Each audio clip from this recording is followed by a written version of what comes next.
Ooh, that was clean, Vex. I didn't realize he backwards Wings of Wrath to stay on the overtime, like before it fell out. That was beautiful, man. And a great set as well. That kind of symbolized, those highlights symbolized the closeness and the tight kind of competition that was going on between G2 and Splice. And now G2 are, I would say, if anything, too warm for Renegades. Warm up is not, that's not a warm up. That is, I am now They're tired. Sweating, I am now sweating and tired, and I am done. Yeah. It's crazy, man. What a week. And it's like, it just happens eventually, right? You know, these top teams and these bottom teams, they get a little bit closer, a little bit closer. 5 massive upsets in the PGS. We got a game 5 between G2 and Splice. You just, you never see it coming. You really don't. And now it's, you know, time to see how Renegades will respond to this opportunity. We saw how Splice did, and it was incredible. And it's so sad to see all of that just result in another L, another point in the L column for Splice. It's like, sucks. That did not feel like that. And there's no way they should, although that's how it ends up being. And that's the thing about G2. You got to beat them the whole way through. You got to finish what you start, and not a lot of teams can do that. So Renegades have a chance here with their Stone Keep, and Droxus should be high on the mind for both teams. Oh, I can't wait to see it.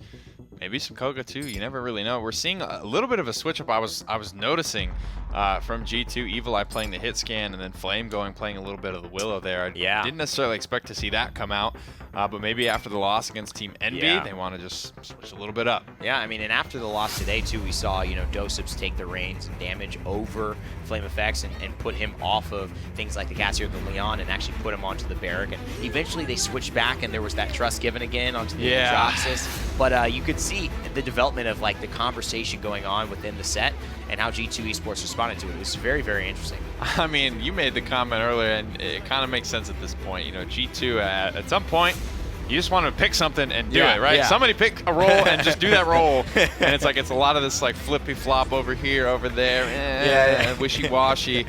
And I feel you. I mean, it frustrates me sometimes too to see, but they've got to be, I don't know how much of in a spot they feel right without bodies. They might feel like they need to make those types of adjustments. They have a reputation, man. They got a lot of weight on their shoulders. And it's not even bodies too. And I mean, the Shaolin, super surprised with something Loki has loved, and I'm putting in the Talus category of still good. No one's looking at, always available. Buck too. Yeah, Buck. I mean, good. Did well. I think the only thing was min-maxing some of the moments, but did well. Nearly top damage.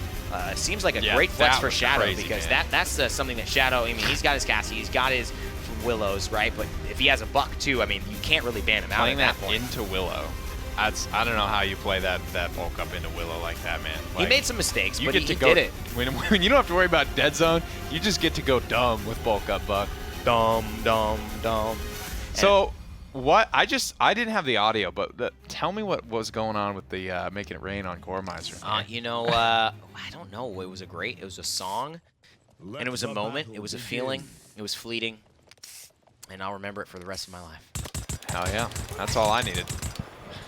Tyra gets dismounts here, gets a couple of marks out as well, as Evil Eye heads his way into the fray. A man down already, or a man up, excuse me. Wow, Flame Effects, Dosips finding kills, Zero falling. Stone Keep did not go their way. And you have to say, Shaolin, yes, new. Tyra clearly finding her way. If you bought, I think, stock on Tyra, I think it would be doing well. It would be sustaining. Definitely valuable. But do you hold out, or do you lock in your profits? Exactly. Do you lock in your profits? I wait and see. I think we didn't see much of it in North America. It was definitely a European, more predominant thing, but now I'm seeing a lot of it even in North America. So I like it, especially on Stone Keep. Well, 60% lead for G2 Esports, or roughly about 30, 60 to 27 overall. The Renegades giving it a shot here. Kliko again goes down, and you know, we have these conversations sometimes around LAN, one team being warmed up. And we talk about G2 basically being sweaty at this point. They are ready to rock and roll. They've tried a couple of things. They already played this map today. Yep. Looking damn strong. Really good flutter up by Moonchopper. I wonder if he's running Sprite Fly, which is an interesting kind of card. Misses the dead zone. That would have been a kill. Close. And he is. So he's able to flutter up and kind of surprise you, but also have that damage reduction for a few seconds afterwards, which I think is really, really key as to why he feels confident to do that. He might be trying to flutter up, but he gets caught in the seismic crash. What? Oh, no damage reduction is going to save you from a Hexafire. No, sirree. 4 for nothing. G2 Esports, 5 for nothing. They put their foot down and take a very firm first capture in this game. And welcome to that was one of those cards. That's like part of my first loadout. Whenever I play a new character, just like health and damage reduction. Health and damage reduction or movement. Let me be thick so I can figure this out and be a dummy and mess a bunch of stuff up and be okay. And it just helps you with those little boxing duels. It's impossible not to leverage properly. You hit the button and you're good to go. Exactly. And it's not a long bit of downtime. Willow a little bit more discretionary about when she uses it, but I was looking at Unstoppable yesterday on Grover, and unfortunately not available here to be picked. He is banned by the league, but at this point, man, I'm like, cards that give you that kind of damage reduction value for the 4 seconds, 30%. I mean, right. I'm very, very happy to see players start incorporating that. We see Havens kind of treated as the second-tier item, but players love them when they can get them. And if you have a high amount of uptime on something that valuable, oof, bye, bye, bye. Look at Deep Breath. Look at Sixth Sense. Yeah. I mean, those cards have been very successful when they're strong enough. A lot of it comes down to how long the duration is. So you mentioned 4 seconds. Some of them are only 2, some are 3, some are harder to leverage. So absolute viability. Anything that's kind of like replaces an item is always viable. It's just a matter of whether or not you're able to work it into your build. Exactly. And whether there's anything that's just more standard for a reason a character's viable. I think Willow without the cooldown reduction for Just Believe, it's a hard one to pull off, because she just needs that snowball. She needs the ability to get a kill and get those 18-second cooldowns basically down. Yeah, no kidding. She got some long ones. She really does. She's like 12, 15, and 18. It's a long time, man. And a lot of interesting things. Theory crafting, I love to do it. We can do it all the time. But right now, I mean, G2 Esports have played very patiently. Renegades have stabilized here, Nick, and found an answer, at least for the time being, to stop G2 on both sides. Yep. And how do we get that pick? That mystical, magical pick. You can see clearly everyone giving Kliku, I think, the respect that he deserves up there on the high ground. How to push through a Willow who's just going to cut off all of your healing as well. Especially when you just don't necessarily have the range to contend with the Renegades. This Shaolin should be able to win most of these duels from that mid to long range. Wow. A little bit of distraction. It takes commitment, Evan, and they are committing. That was good. I mean, they force him back with a firebomb, then Dosips pushes in. Oh, huge roll there. Flame Effects just gets to the low ground. If you could have had Kliku either drop low ground, chase him, and get him off that, or at least miss the kill and give him a little bit more damage, that would have been incredible. But who cares? Dosips himself finds a triple kill, maybe even a quadra kill here on to Kliku. Tries to get it with the rockets, but it's Evil Eye who cleans it up with a firebomb. G2 Esports, they look like they're going to push this one in. If I see a Hexafire start pointed at a Furia who then inflames, which he then switches to a Khan who just throws the shield up, I don't expect that to end as a 4-kill Hexafire. I don't know how Dosips found the uptime in that ultimate channel to get that done, but holy crap, he did.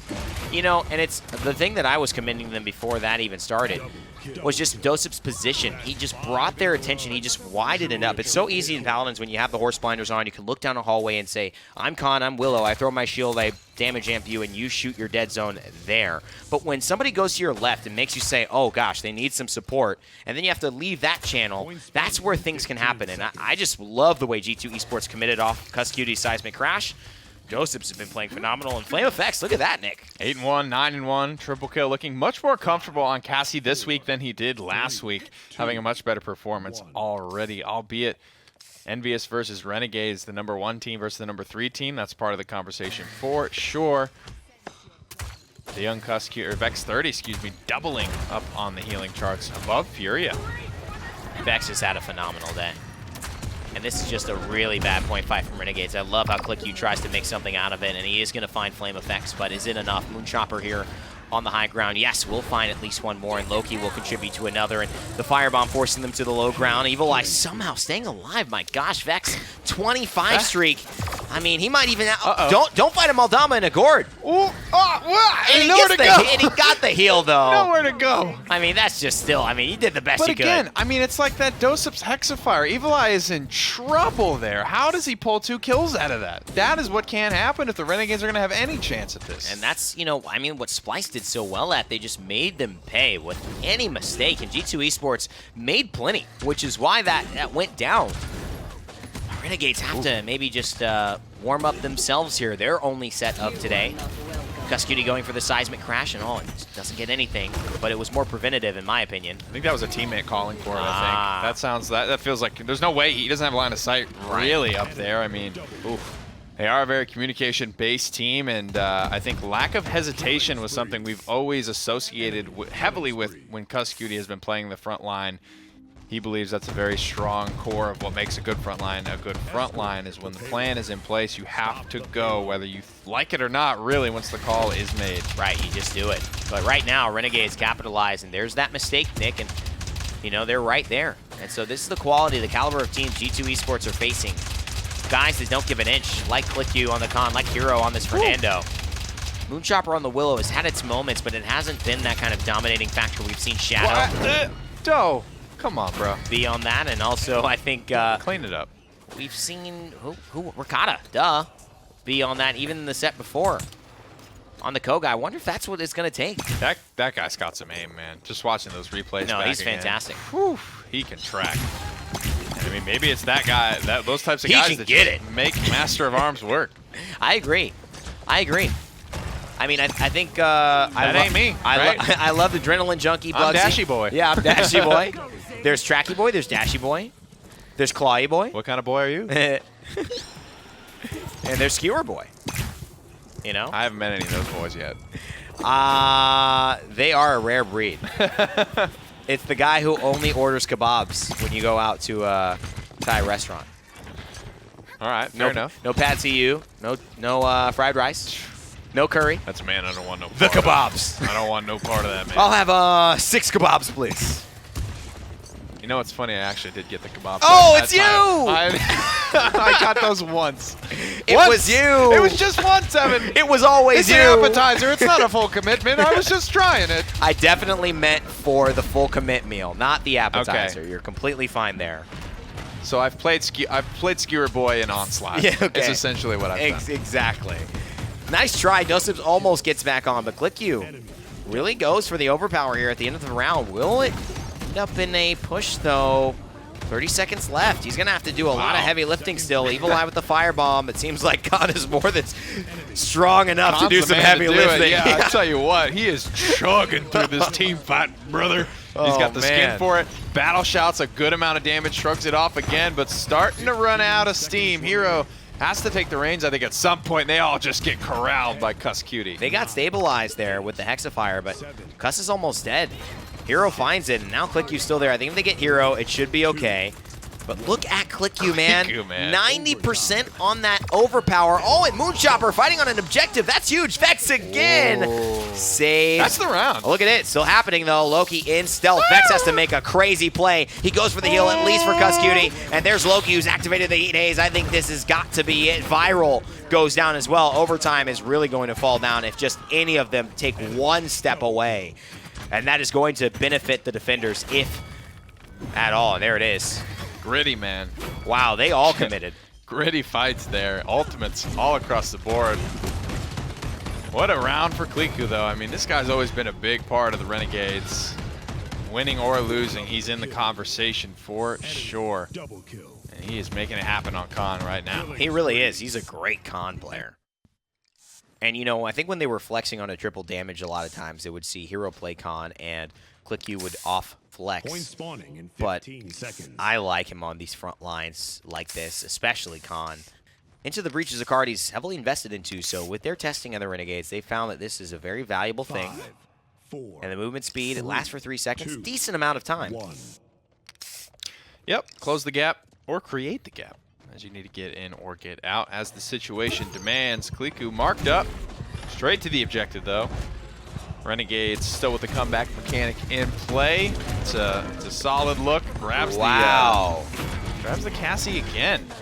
And Cannon and Flame. Battle his way out. Commander's grab just barely gets him out of line of sight. ClickQ finds that big kill, you're right, but man, does he commit too much? It's the overpower. They have the combat mechanic. I think they just want to win this fight, kind of, and hold their zone. And so far, they're doing so, but they've forgotten that Josephs is still here. He's diving onto the point. Viral, beautiful fire strike just to stun him, throw him off his game, and that ends up being enough. He just got blown up. The stun comes out onto the support. Flame is able to confirm the kill, but he has been flamethrowered the entire time. Commander's grab. He's too thick, he's too heavy, he can't make the jump, but it's all right. Vex is going to come to him. The shield goes up. The battle shout is good. Evil Eye and Doe, they're coming in. Guns blazing. It might be enough. It might be. I think, Nick, it was. But here's Moonchopper as well. He throws his stuff onto the point. Overtime is still ticking away, and there's Inara. Oh, my God. Could this game get any closer? I mean, for God's sakes, somebody give each other some room. Make a bad play. Do something. This is so scrappy. 99% to 30 on the objective here. G2 Esports fighting tooth and nail to bring this one back. I can't believe Evil Eye and Doe were able to get anything done there. 2 more kills for G2. Look at Flame, man. His health is so low. Moonchopper finally rotates to kill him because he knows that's the threat. But he takes his eye off the prize, and that's the point. Vex looking to try and get a glob of spit midair. And Cuscutie and the rest of G2 Esports eventually just have more sustain. It's the Inara, it's the Firebomb. ClickQ has to step off the point when those things are around. Beautiful stun by Vex as well, and he gets the ult on the Cuscutie. Meantime, Doses with a Hexafire. That's it. Wow. They win. What a first game. And I mean, Renegades come in really, really hot. G2 still looking solid, but this is going to be a scrap fest. It always is with the Renegades. I mean, they just can't get an inch with these guys. And that is a big, big letdown. I think the Renegades thought they were coming back. They thought they had a chance to tie it up, and that was what they wanted to avoid. So far, they didn't have a chance to be able to make it happen in Game 1, but Game 2 will tell different for the boys of Red here. And hailing from Detroit, I wonder if it will be enough. Just maybe testing G2 Esports that way, seeing some weaknesses here to make an adjustment or two and bounce back in Game 2 like we saw happen in the Splice G2 set. Man. Solid damage there from Loki, but I think if you see him step up and find a few more killing blows there, he had decent matchups, but it's always tough against a Cassie who just saves her ult exclusively. Your playmaking potential is very limited at that point. And it's a tough one, especially when you have those moments where you have so many people committing their ultimates and like getting this crazy value, and you just can't be a part of that club. Yeah, it's a rough one, and I think Joseph's, to me, was the carry at least in round 1. That got them that 2-0, and I think set up G2 Esports for success here. That type of confidence, it exudes from a man with eyes as deep as the ocean. That's a good way to put it. The dreamy Boston boy. The dreamy boy from Boston. Big Doe. The Dalinar of Paladins. Big Doe. I don't know who that is, but I like it. Doe knows. Doe knows. Oh, is he? He's from Brandon Sanderson? Yeah, good job. I'm in there. I'm in there. And I mean, a lot of good Hexafires. Some that I just don't know how the hell he made work. Because they didn't start well, but they sure ended well. Doe was 9-1 after the first round. Stupid. I think this is it, right? Yeah. Hexafire. Okay. All right, that works. Wow. Okay. I don't know. We'll go here. Okay, triple. Okay. Like, that never would happen to me. I don't know how it works for Dosups in a PPL match. The thing is, it's just so, it's a lot of it. Look, Hexafire doesn't need 25% more damage, but that's what it gets when Evil Eye is right there throwing Hunter's Marks on everybody involved. So that's why they melt a little bit faster. Furia is not looking to be offensive. There's nothing she could do to stop him. There's no Pyre Strike. There's no amount of damage she could do to output his damage. So, basically what happens is she just tries to heal, and she can't out-heal it. She ends up dying because the front lines that she was looking to heal to create space for her end up dying as well. It's a matter of not a good Hexafire, but the well-timed Hexafire that just, I think, is the result of so much tremendous pressure from G2 Esports. And for the same reason that I don't think Hunting Party is super abundantly popular in the mainstream, it's hard to read for your teammates as well as your enemies, right? There's nothing really other than your health bar dropping faster that you're like, oh, this is a completely different TTK than from what I'm used to. In G2, they've done this a couple times before. They're going to hit the pass on the ban, and Renegades will match them. And I think it's a smart thing to do because you have to look at economy. You have to look at the commodity of top picks, and if you ban one and their first pick, but they pass one, that means that they have a chance here to potentially get 3 picks while you can only get 2. And if 2 of those picks are top tier and maybe, yeah, 2 of yours are, but as the totality of the core of their lineup is a little bit stronger than yours to start out, put you in a bad spot in the draft. I like just saying, okay, you're going to leave things open. We're going to leave things open, too, to be able to match you. It's kind of a cool, like, okay, you're going to do that? We call your bluff. Yeah. We don't need it either. You taking the gloves off? All right, I'll take the gloves off, too. You know, it's like, let's go there. Let's go get messy. Let's get messy. And I think Makoa and Cassie, that's messy for Renegades, but it's also respectful. Cassie is something that just Flame Effects was playing well. And, you know, the way that they had him in the last set also, just playing the Willow, you know, playing the Androxus, sometimes playing the Inara. It was a really interesting. So does that happen here, you think? I mean, I can't imagine Flames playing Drogoz over Evil Eye. Right. And we've seen Evil Eye being playing Leon all day. Yeah. I think here's the thing. This is either This is a weird game. I mean, I don't know. Things are happening here for sure. This is very much so a potential. We have to see on these last 2 picks, but it's potentially a Flame Inara, which is what they did before. Right. They did have that Leon go to Evil Eye in that case, but in this case, I think they may be able to see a Leon on Dosips here. They're looking for their healer, so that's going to be Vex. So it could be. He gets Fury at 9th, dude. God bless. Choose your words carefully, heathen, for they are your last. The other more possible is that Dosips is on the Inara, Cuss is on the Khan. But you're right, Nick. And going in today, I would have thought that standard. Flame on the hit scan, Evil Eye on the blaster. That's what I was assuming going in today. And then I'm like, that's weird. That's not what I thought was going to be happening here. But a weird start to a second game. Double ban passes, never before seen, but I believe only G2 ever having gone to this. Renegades feel like they're just doing it to match them. You talked about the balance they need to strike to do so. Solar Blessing, Mother's Grace, pretty standard stuff. Wow. The Evil Eye and Flame on the Drogoz. Test your might. What's going on with that?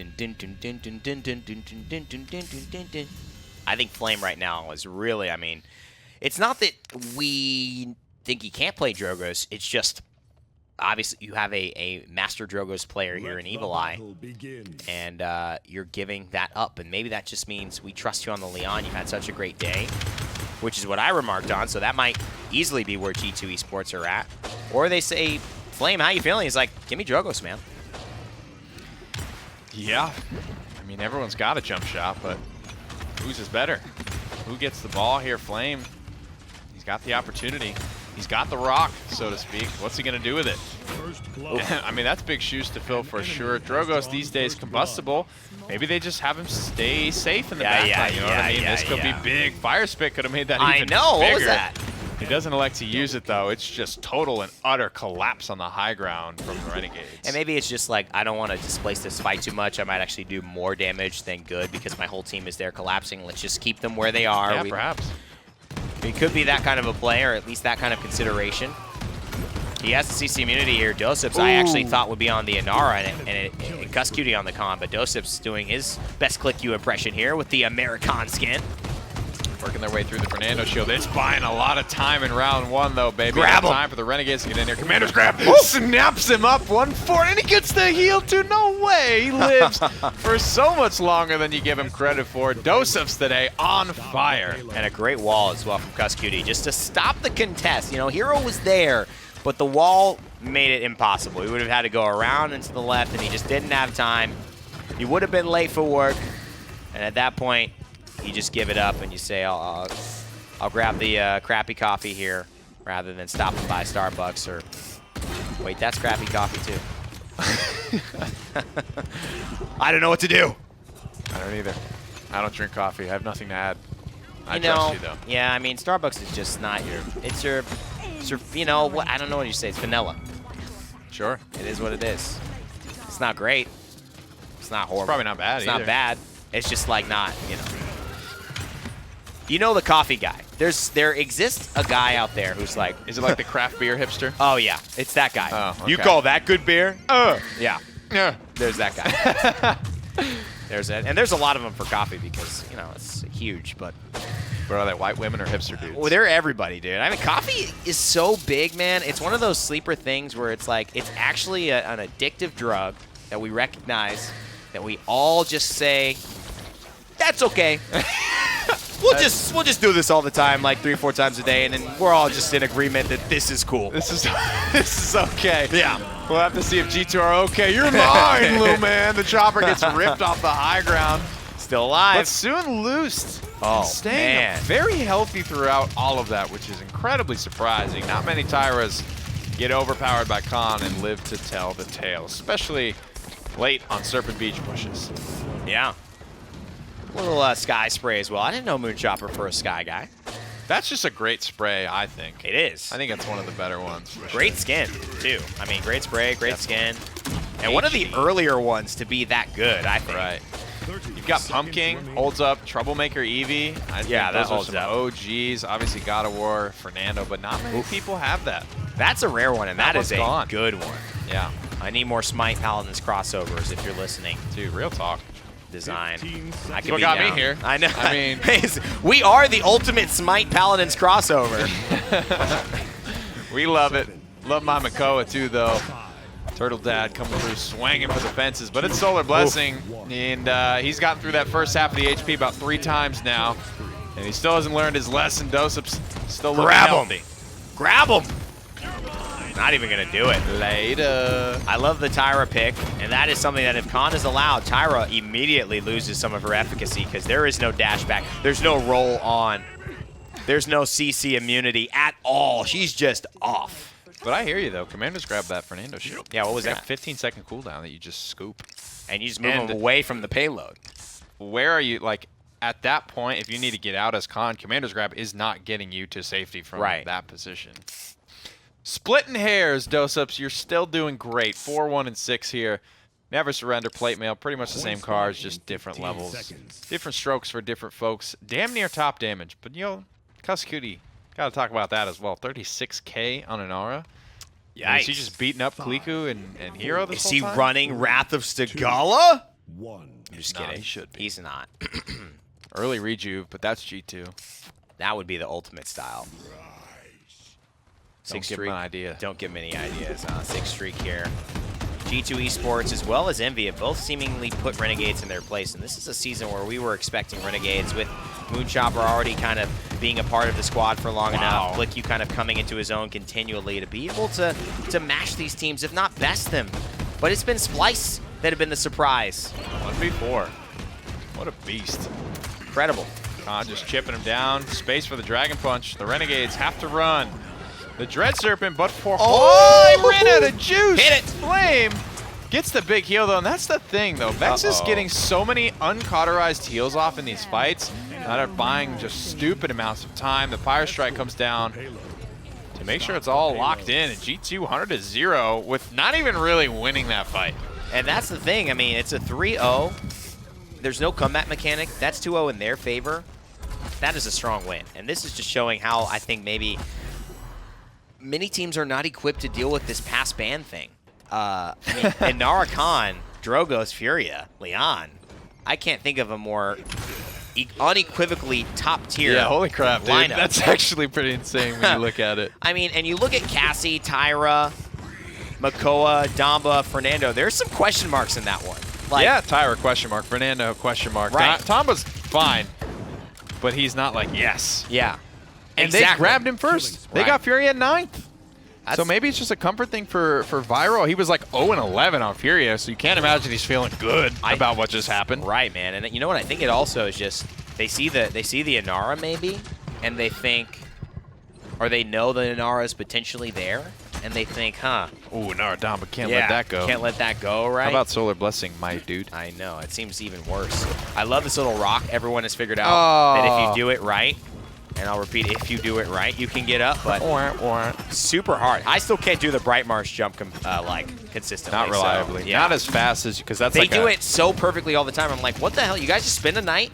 You spend 2 weeks? Remember the one that's here as well? You have to... The Bomb King one? No, you like, as you're coming out of spawn, you like hit the rock that's either on your right or left, depending on what side, and you can jump all the way out. You can just jump the stairs. Dude, coming up onto this high ground. With a mount or with a... With a mount. Dude, it's so hard. Yeah, it's really, really hard. I remember watching Spunky just nail it effortlessly, and I was like, oh, man. Yeah.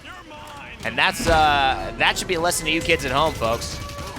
I mean, there's nothing like just some good old time that will make you better, more knowledgeable, and more well-equipped to win your games in Paladins, and that's what these players do all the time. So much respect for the amount of effort they put in.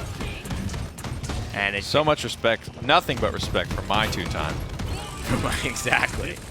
And there it is. There's the commander's grab. Forces the Immortal.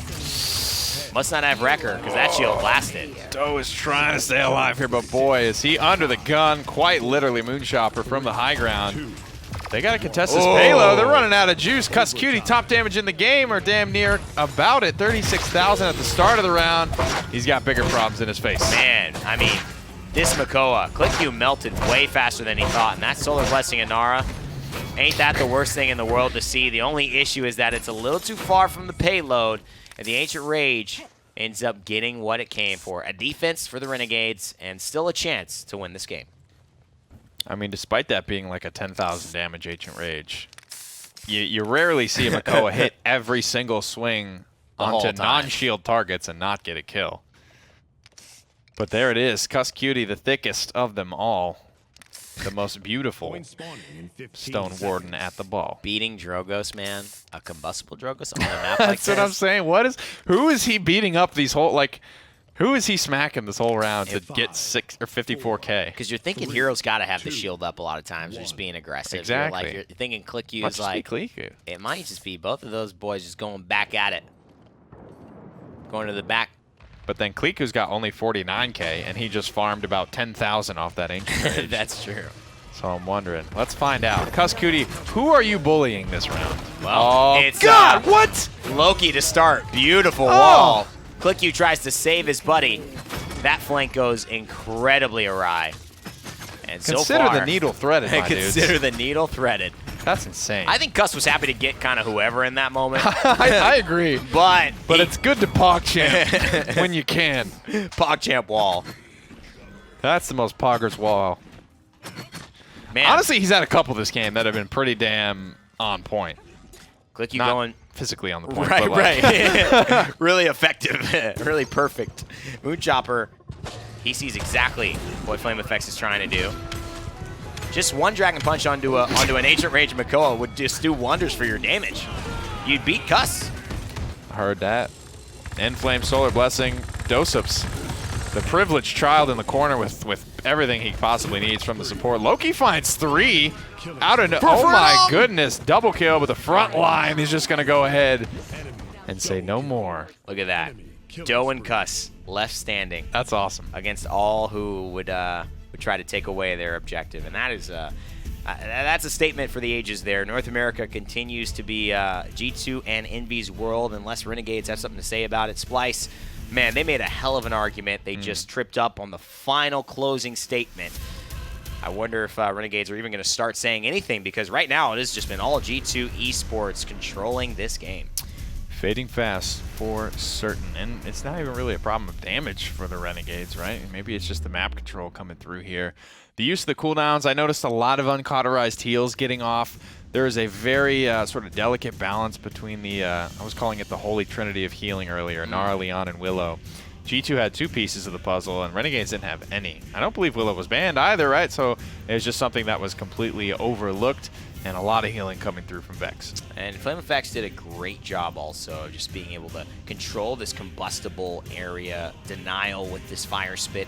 This is what you seek to do, and this is how they started off the point fight. And sometimes when you start off so well and you don't really have any contest, it can give you a lot of momentum, especially as a player kind of filling in. And you know, he stayed safe, and that was something that was part of this lineup. It's like Cuss and Doe are just taking so much pressure. He can do this, and no one's looking at him. And this is how I kind of thought it was going to go, right? I mean, I don't even think they're going to ask him to do too much. He's not going to be spearheading the charge like Evil Eye does and 2-for-1ing on his Dragon Punch.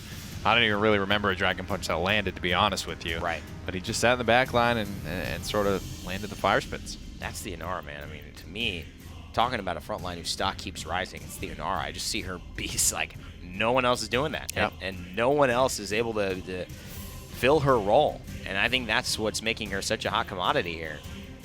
I'm really surprised we don't see her banned more, to be completely honest. Instead of like the Khan or things like that. Like, just in addition to, I mean, I'd live through like a Willow or a Leon, maybe even a Torvald at this point. over an Inara.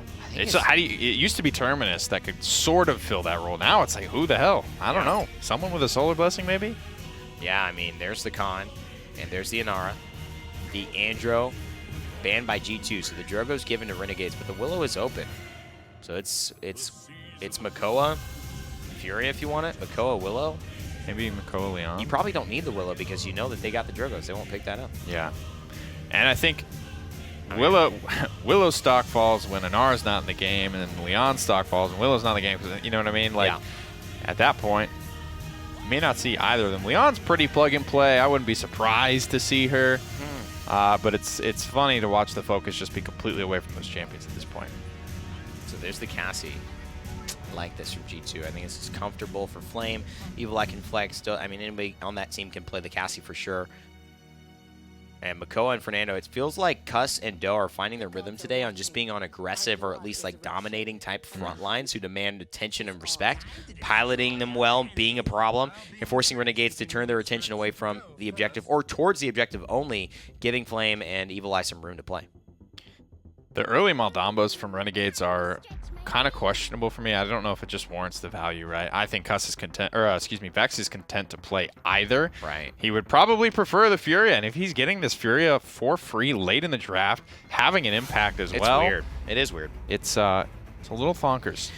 Yeah, because also you look at the impact of the dead zone and maybe shutting down the Solar Blessing completely. The only way to really deal with it so that it doesn't have an impact, but they're not even taking that.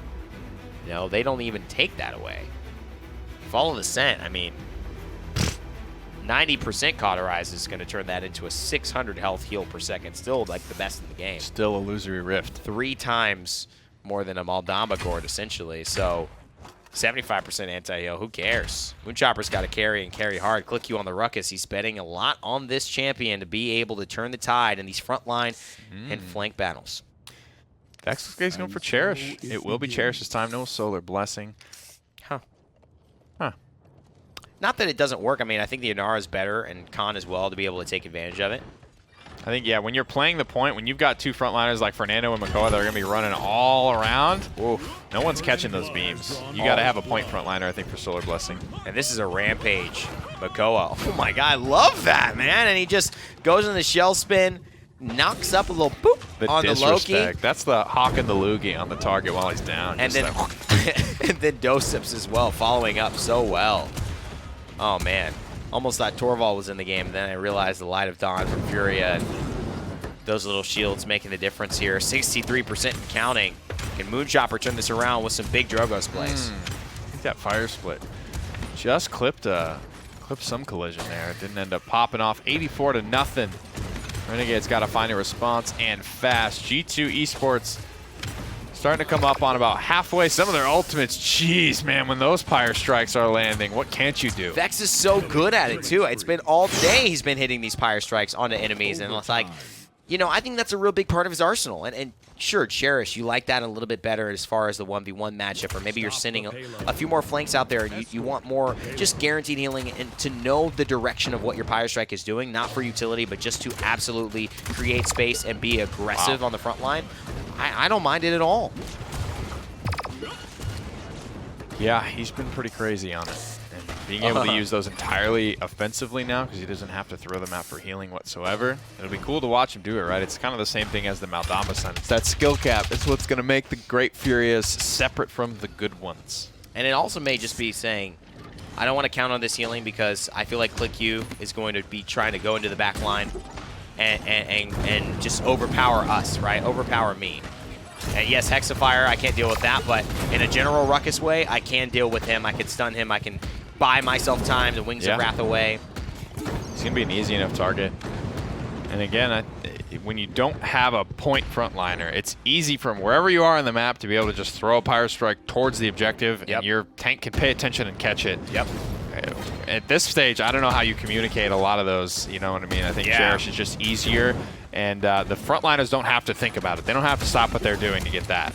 And look at this, man. Cuss has made such an impact on this Fernando, and he's just been so aggressive. He just decided to be aggressive here.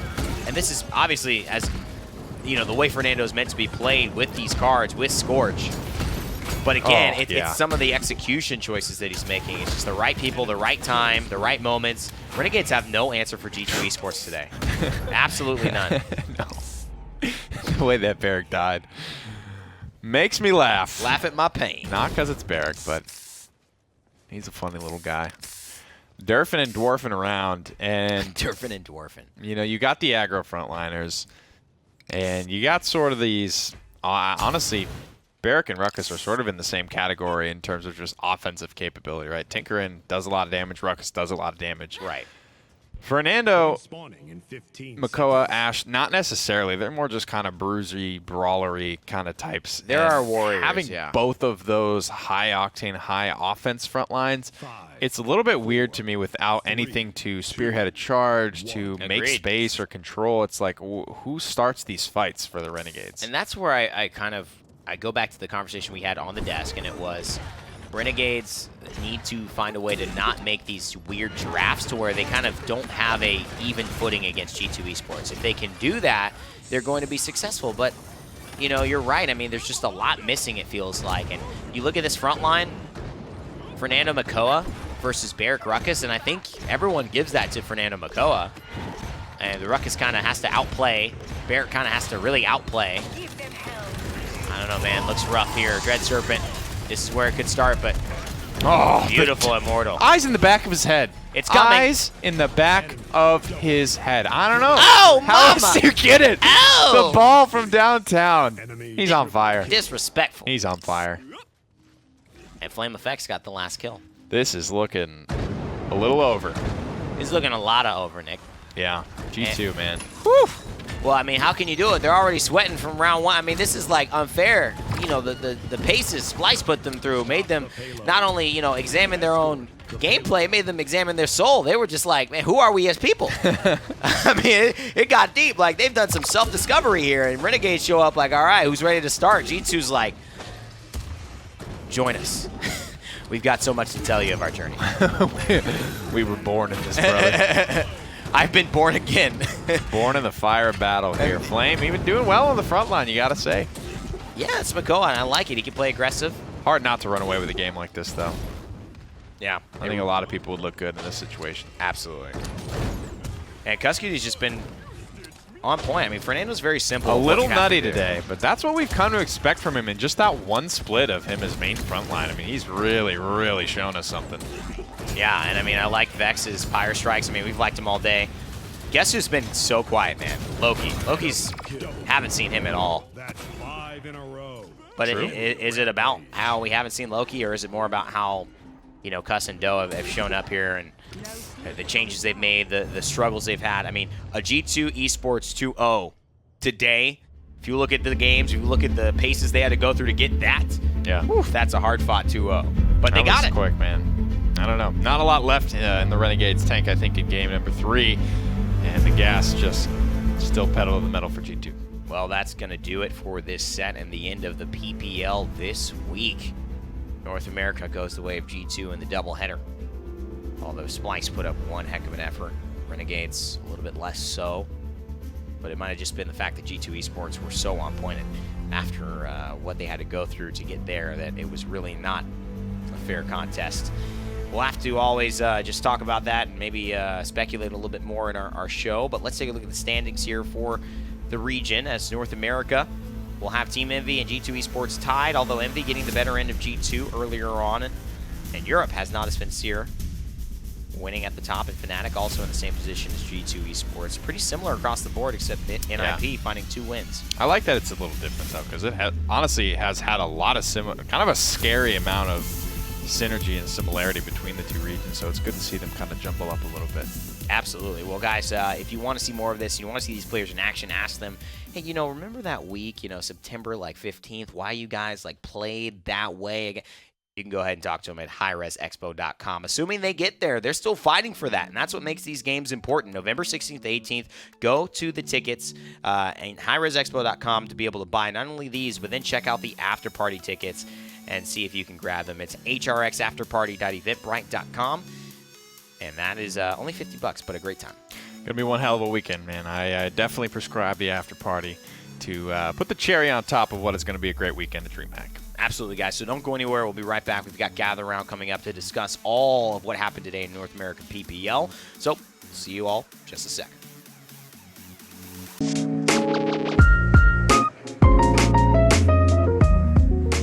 What a day, what a day. The end of the week, Friday. And we had some fun sets, although if I told you at the beginning of the day, hey, by the way, there's going to be a 3-2, there's going to be a 3-0, and Splice is playing G2, Renegades is playing G2. Get the scores backwards for each set. I feel like Splice put up way more of a fight than what we saw at Renegades. Oh, I would have guaranteed that it was Renegades with the 3-2 instead of Splice, but Yeah. wow, what a performance. Like, we were just talking about it, like, we feel like that game was like a spiritual journey. Like, they went everywhere. They went to Ice Mines. They went to Fish Market. I mean, this was like a land set where, they go to game 5, and 3 threes, and you're just like, oh my God, this could be momentous. It's a lot of what we talked about, too. I mean, they bring out the Koga. They do a lot of the stuff. Like, they All of tried at their best to throw G2 off balance, and they did a pretty good job. I mean, just Ricotta's Koga game Yeah. was ridiculous. The one on Ice Mines where it's just, That dude's like we aim. mentioned, there's no way that you really see a repeat performance where you go, what was it, like 37 and 10 at some point, where some ridiculous KDA, a ridiculous amount of damage. Splice today Yeah. was a completely different Splice than we've seen in the past, and I'm loving it. I mean, Shadow was ridiculous on the Drogos. You see, in game 3, Ricotta has this breakout performance, 36 eliminations, 36 killing blows, 19 eliminations. I mean, the guy was like the highest amount of elims we've seen. And, I mean, I think in the totality of Paladins Esports, there's long never was that been a game? higher game. It's about as long as it could go, man. 22, 23. Wow. It's about as long as it could go. What was that other 23-minute game? Was that a PGS game? Or It was a that PGS game today, yeah. No, that was a PPL game. Remember, somebody got 308,000 healing. Oh, yeah, yesterday. Somebody broke Fishy, broke 210,000 damage on Willow. It was on that Stone Keep game. Yeah. Must have been against VP or something. I can't remember exactly. It My was brain Sarah, is yeah. fried. Or, But I think Master of Arms already is like forgotten. quickly becoming one of my favorites to watch. Yeah. Because it's like you get to us, just the ammo counter is almost like how many shots did they miss in this Right, clip? yeah. It's like right. you get a real-time accuracy counter for that Koga. And I was like watching some of these Ricotta clips. I'm like, dude, this is just stupid at this point. Yeah. I mean, we got more than just the Koga. We actually ended up seeing him do really well on a Vivian as well. It wasn't enough to be able to win the full set, but there was a point Right. where he got a triple kill, like a single-handedly wins them the point at what felt like it should have been a G2 fight. It was really, like, we talked about this last week that made us impressed, like, slightly impressed. Like, I'm keeping my eye on you with Ricotta and Shadow. They look like a pretty good pair. Yeah. And obviously, Vayne and G-Bunny and its aspect are solid core, frontline, and support. But Ricotta and Shadow jumped up, like, a lot this week. And, I mean, they took the onus upon themselves, and it was different from Flame, who had really good moments, really off moments, really things like that. I mean, Ricotta and Shadow were constant threats every game of that set, no matter what champion they were on. And Shadow only just went from, I'm making every single play and going on a 24 streak, to being like, I'm doing my job. And I think that's the only level they can go now, just being absolute top-tier performers, 36 and 9s all the time. Thoughts on this just being Splice hungrier, right? Renegades always come to LAN. They always get that third place spot, right? Are they getting complacent with that? I mean, Splice feel like just maybe the hungrier team at this to me, point. it kind of felt like Renegades were coming out much stronger at the beginning of the split. Like, I mean, it hadn't been able to afford a whole lot for them, Yeah. but they looked really good that first day that we got to see them. And now it's kind of fallen back to the point where it's just like, I mean, if Splice is taking G2 to game 5 and you guys are getting 3-0'd, next week they play up against Renegades. I don't know if Splice Yeah, I'm excited for is that. going to find a 3-0 there, if it's going to go 5 games. Like, I don't know what to expect out of that set anymore. I really hope that Splice continue to shake things up. It's very Virtus Pro-y. It's very NIP. Splice are doing the thing that not only Paladins needs, but North America needs, particularly in the PPL, because there hasn't been a team that has been so far on the bottom to be able to have the tools to make a climb back up and contest to make sets interesting. And now we do. We have a team that has shown that they can take, even if it's a little bit of a slightly injured top-tier team, to the distance. And that's going to be the difference maker for, I think, everyone enjoying the PPL more, and I think these players developing more where every game matters. So Renegades at this point, and this set, I guess, is a great way to branch this. Was that them playing sloppily? Was that G2 playing out of their mind? Was it a fusion of both, or were they just kind of outclassed? trying some things that maybe weren't landing, but I think G2 were certainly having some pretty insane moments. I honestly think, man, how can you go into that environment and not be like, who cares who comes at us now? Like, I mean, I feel like G2 it was too warm. I mean, Renegades, that's the only set they played that day. Like, you could warm up in scrims, but they probably didn't on the day. And it's like, G2 have so many games. 2 hours of that as 2 well, hours, dude. 5 games. Like, how many points, how many drafts have they seen? Anything Renegades is doing is like, dude, this is old news, man. Yeah. Push to the edge too, where it's not even like, oh well, we got a nice 3-game warm-up set. It's like you got 5 games in a row. Granted, the first 2 it's 4-0, 4-0, but like every single one after that, you're going 20 minutes, 19 minutes. Like, you're up there. You spent, like you said, 2 hours playing up against a team that is keeping you on your toes every step of the way. And then Renegades come through, and there were some pass bans at one point where it's just like, what is going on in this set? And for G2, I feel like that's more of a boost for them. I think there are moments where G2, and I think especially Renegades and Splice, you look at that comparison. Splice have less to lose and everything to gain. Renegades actually are in a weird spot where they're comfortable, and they always make land, like you had mentioned, but they have a lot to lose. They just don't kind of realize it. It doesn't feel like stakes are high for Renegades. It feels like, oh, they're probably going to make it. They're in a great spot. They got more veterans than everybody. But like one wrong game, and this is Splice taking this, man. This is Splice getting a better seeding and heading into things. And I don't know. I'm really excited. I think this has made the PBL so much more interesting for me. Everybody's just sprinting right now. So if Renegades let off the gas in any capacity, they're getting past. Yeah. I guess the terror that I think is going to haunt people, it's going to haunt Splice. I think it's going to haunt Renegades.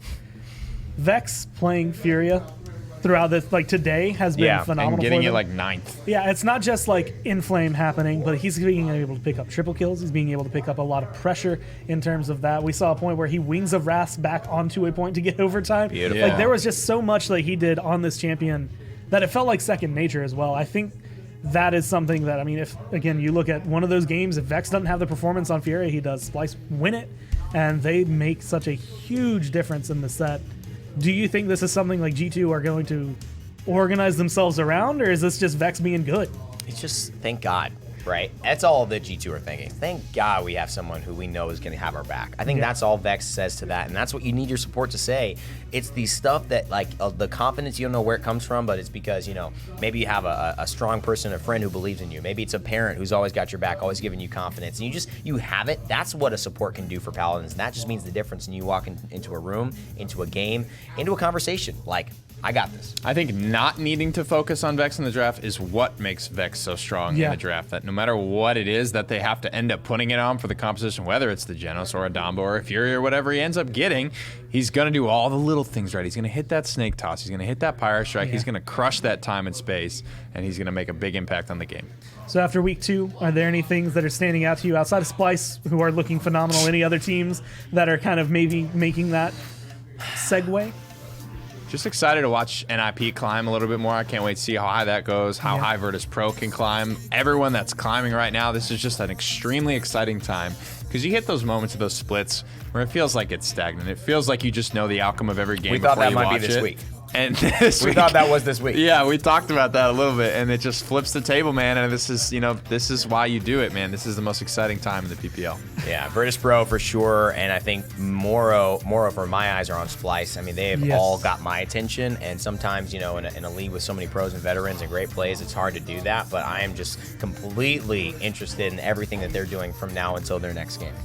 I think I'm excited to see them because, I mean, this was also in the fall split last year when we started seeing those teams that everyone's like, that's not going to be that good or they're not going to matter when they start making that difference. Virtus Pro week 1 a year ago was terrible. Virtus Pro week 5 a year ago was a team that was able to not only come to LAN, but then win the LAN. So being able to make changes like that, I think that's kind of the route we see Splice going on, the trajectory maybe we see NIP going on. So I'm excited to see week 3, week 4, week 5 as things go on.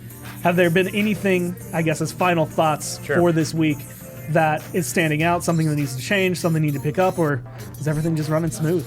I'd be curious to see where they put Loki, right? That was kind of the final note we had on that set is like, man, this kid's a beast, right? We knew it kind of from the get-go when he was getting looked at, picked up. He's a beast. I'd love to see him kind of return to that form, and I think Kliku looked great today. I think there's so much talent on the Renegades. They just got to find a way to harness it. Yeah, Moonchopper, I mean, I love the guy. Right, he's a beast, too. He's a beast, but he needs to show up. I mean, you know, I don't know what it is. I don't know what's happened, but He needs to show up, and I think Loki does too. They need to demand more from those two. If they just play like Shadow and Ricotta, easier said than done. Renegades are in a great spot. Sounds like Eyes still on Splice. Eyes going to be on Renegades. Actually, next week they'll be going up against the other. I think Splice plays Envy again next week, so I'm interested to see how that one goes. Oof. But a lot of big ones that are going to be happening, which we'll go over on Esports Weekly Monday morning at 10 a.m. But we're going to go just relax. It's the weekend. It's Friday night, especially after today. It's been some long PGS, long PPL. I think it's time for us all to take a break. So for everyone, thank you for watching. Thanks for tuning in for this week. And we'll see you Monday morning.